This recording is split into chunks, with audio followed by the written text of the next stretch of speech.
তো hello guys, দেখেন আপনারা ক্লাসিক 350 কিক স্প্রিং লাগাইতেছি।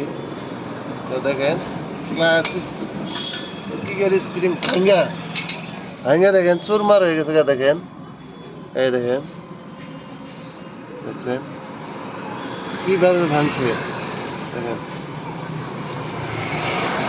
দেখেন ভাঙ্গা খানচুর হয়ে গেছে। এটা কিক স্প্রিং। তো কিক স্প্রিং লাগাইতে বেশি টাইম লাগে না। তো দেখেন কিভাবে খুলি, কিভাবে লাগাই, তো আপনাকে দেখাবো আমি।